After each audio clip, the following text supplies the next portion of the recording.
एक साधारण सी आदिवासी लड़की जो बाल विवाह की कुप्रथा का शिकार होकर पहले तो दैहिक शोषण के भयानक भंवर में जा गिरी। इसके बाद ससुराल और मायके की उपेक्षा ने उसे सभ्य समाज के उन तमाम पैतरों का अच्छी तरह अनुभव करा दिया जिसकी आड़ में समाज हर रोज मानवता का गला घोंटता है। अपनी जिंदगी की कड़ी धूप में उसे छांव का एहसास शायद कभी हुआ हो। बिरादरी के दंभ ने उस पर इतने अत्याचार किए कि उस कड़ी धूप में उसके शरीर से पसीना नहीं बल्कि लहू बहा करता था, और जब उसकी सहन शक्ति जवाब दे गई तो उसने भी बंदूक उठाकर रक्त की नदियां बहा दी। हम बात कर रहे हैं अपने समय की खतरनाक दस्यु सुंदरी फूलन देवी की। हमारे आज की वीडियो में आखिर तक बने रहिएगा, हम लेकर आए हैं उसके जीवन के कुछ अनछुए पहलू।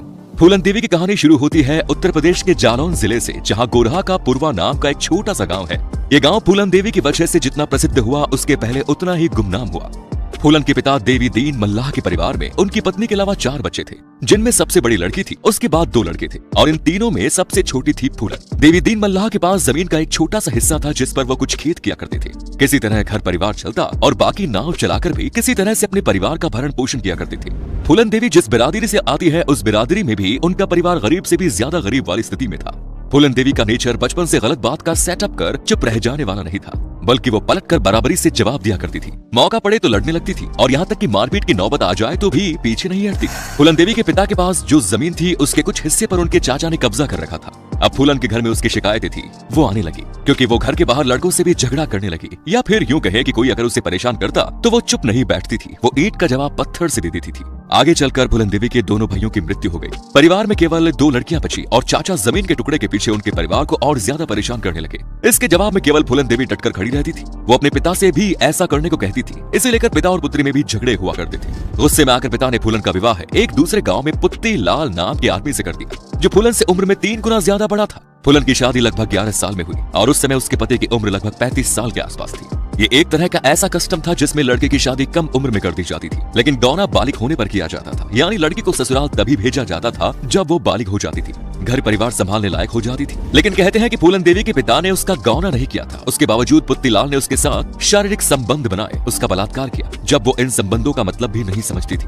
तब उसे इन संबंधों के लिए बाध्य किया गया। इसके अलावा भी फूलन देवी के मायके वाले अक्सर फूलन को बिना गौने के ही ससुराल भेज दिया करते थे, जहाँ उसका शारीरिक शोषण हुआ करता था और वो वहाँ से बार बार भागकर वापस आ जाती थी। ससुराल से फूलन के बार बार वापस आने से उसके पिता भी परेशान हो गए, मगर उन्हें अपनी बेटी की परेशानी नहीं दिख रही थी। एक बार जब फूलन अपने ससुराल से भागकर वापस आई तो उसके पिता ने पुलिस में रिपोर्ट दर्ज करा दी कि फूलन मारपीट करती है और उसे सोने की अंगूठी चुराई।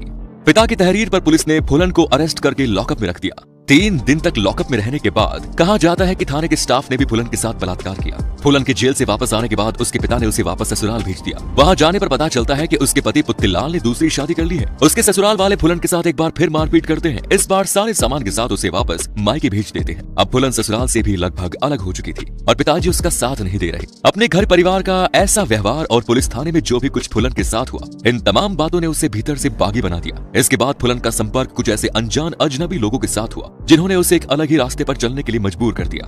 फूलन के संपर्क में आए ये लोग मल्लाह जाति से ही थे, मगर चंबल के भीड़ों में सक्रिय डाकुओं के संपर्क में थे और उनके लिए काम किया करते थे। एक दिन अचानक फूलन गायब हो गई और चंबल की भीड़ों में पहुंच गई। चंबल के भीड़ों ने फूलन देवी को बाबू गुर्जर गैंग में पहुंचा दिया। इस गैंग में बाबू गुर्जर के बाद विक्रम मल्लाह का नंबर आता है। विक्रम मल्लाह फूलन देवी की जाति से ही था और उसे फूलन की कहानी मालूम थी, इसीलिए उसके मन में फूलन के लिए कुछ कोमल भावनाएं थी। लेकिन बाबू गुर्जर की गिद्ध जैसी नजर फूलन देवी के ऊपर थी। एक रात जब वो फूलन देवी के साथ जबरदस्ती करने की कोशिश कर रहा था तब वहाँ विक्रम मल्लाह पहुंच गया। उन दोनों के बीच झगड़ा हुआ और फाइनली विक्रम मल्लाह ने बाबू गुर्जर को जान से मार दिया। हालांकि विक्रम मल्लाह पहले से शादीशुदा था, लेकिन अब इस गैंग में विक्रम मल्लाह ही लीडर था और फूलन उसके साथ थी। दोनों के प्यार के चर्चे मशहूर होने लगे। विक्रम मल्लाह ने ही फूलन देवी को राइफल चलाना सिखाया। एक डाकू क्या होता है, उसकी जिंदगी क्या होती है, उसके चैलेंजेस क्या होते हैं, कैसे सर्वाइव करते हैं, ये सारी बातें उसे विक्रम मल्लाह ने सिखाई। इसके बाद वो लोग छोटी मोटी किडनैपिंग, रोड रॉबरी जैसे काम करके पैसे कमाते थे और इसी तरीके से जिंदगी चलाते थे। एक दिन फूलन देवी विक्रम मल्लाह और अपनी गैंग के साथ अपने ससुराल यानी कि पुत्तीलाल के घर पहुंचती है। वो अपने पति को गांव के चौराहे पर लाकर बुरी तरह मारती है और उसे अधमरा करके छोड़ देती है। बाद में उस गांव में वो एक धमकी भरा नोट छोड़ती है कि गांव के किसी भी अधेड़ बुजुर्ग मर्द ने अगर किसी छोटी बच्ची से शादी की तो फूलन देवी उसे गोली से मार देगी। बाबू गुर्जर के गैंग में सभी जाति के लोग थे, लेकिन गैंग में राजपूतों का वर्चस्व था। इसी गैंग के 2 लोग श्रीराम और लालाराम पुलिस के हत्थे चढ़ गए, जो कि जेल में थे। जब वो जेल से छूटकर आए तो उन्हें ये पता चला कि विक्रम मल्लाह ने फूलन देवी के चक्कर में सरदार को गोली मार दी। इस बात से खुन्नस खा ये दोनों गैंग में जाति के आधार पर दरार डालने लगे। फाइनली राजपूत जाति के ज्यादातर लोग एक तरफ हो गए। गैंग में मल्लाह जाति के लोग कम थे। वो विक्रम मल्लाह के साथ हुए और दोनों ग्रुपों के बीच जबरदस्त लड़ाई हुई। उस लड़ाई में विक्रम मल्लाह मारा गया। श्रीराम और लालाराम फुलन को उठाकर यूपी में अपने गांव बेहमी ले आए। यहाँ उन्होंने फुलन को एक कमरे में बंद कर दिया और बारी बारी से लगातार 3 हफ्ते तक कई दर्जनों लोगों ने फुलन के साथ बलात्कार किया। उसी गांव में एक मल्लाह जाति का व्यक्ति रहता था। उसी बात पता चले कि फुलन की हालत बहुत खराब है। उसके साथ ही विक्रम मल्लाह गैंग के 2 साथी और थे। उनकी मदद से फुलन देवी को वहां से निकाल दिया गया और ठाकुरों को भनक तक नहीं लगी। ये लोग फुलन देवी को लेकर एक बार फिर चंबल के भीड़ों में आ गए। ये सभी मल्लाह जाति के लोगों को इकट्ठा करके एक नया गैंग बनाते हैं। इस मल्लाह गैंग की लीडर खुद फुलन देवी बनती है, जो फुलन देवी को वहां से बचा कर लाया था। उसका नाम था मान सिंह। वह फुलन देवी के साथ रहता है। फुलन देवी की जिंदगी में विक्रम मल्लाह की जगह अब मान सिंह ने ले ली थी।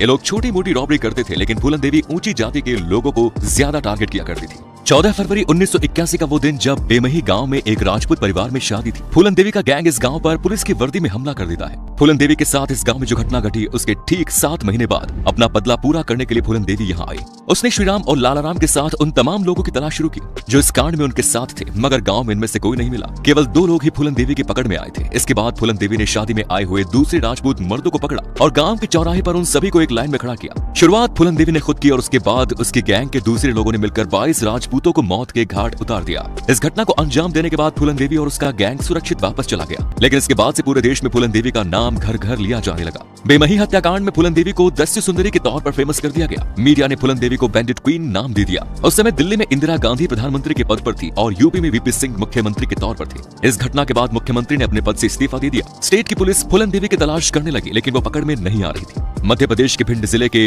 एसपी राजेंद्र चतुर्वेदी अपने सूत्रों के जरिए फुलन देवी के संपर्क में थे और वो उसे सरेंडर कराने की कोशिश कर रहे थे। प्रधानमंत्री इंदिरा गांधी ने पहल की कि बातचीत होनी चाहिए। फुलन देवी ने सरेंडर करने की इच्छा तो जताई, लेकिन अपनी कुछ शर्तें रखी। उसने कहा कि वो महात्मा गांधी और दुर्गा माँ की प्रतिमा के सामने हथियार डालेंगे, गैंग के किसी भी सदस्य को 8 साल से ज्यादा जेल में नहीं रखेंगे और जेल से निकलने के बाद उन्हें जमीन या प्लॉट देंगे, जिसके आधार पर वो शराफत की जिंदगी जी सके। फुलन देवी के सरेंडर के समय उनका परिवार पूरा वहां मौजूद था। फुलन देवी यूपी में सरेंडर नहीं करेंगे, बल्कि एमपी में सरेंडर करेंगे। गैंग के किसी भी सदस्य को फांसी की सजा नहीं होगी। ऐसी शर्तों के साथ बात सरकार के पास पहुंची। सरकार मान गई और फरवरी 1982 को फुलन देवी ने अपने पूरे गैंग के साथ भिंड जिले में सरेंडर कर दिया। इसके बाद फुलन देवी को जेल ले जाया गया। आने वाले 11 सालों तक इस मामले पर कोई कार्यवाही नहीं हुई और फुलन देवी जेल में ही रह रही थी। साल 1994 में यूपी में मुलायम सिंह यादव सरकार थी। उन्होंने फुलन देवी पर दर्ज तमाम मुकदमे वापस ले लिए। कुल 48 मुकदमों को वापस लेने के बाद फुलन देवी एक आजाद नागरिक की तरह रहने लगी। इस दौरान फुलन देवी की जिंदगी पर एक फिल्म भी बनी, जिसे बैंडिट क्वीन नाम दिया गया। शेखर कपूर की बनाई हुई ये फिल्म काफी हिट रही, लेकिन इस फिल्म को बनाने से पहले फुलन देवी से पूछा भी नहीं गया। साल 1995 में वो बौद्ध धर्म स्वीकार करते हुए उम्मेद सिंह नाम के व्यक्ति से शादी कर लेती है।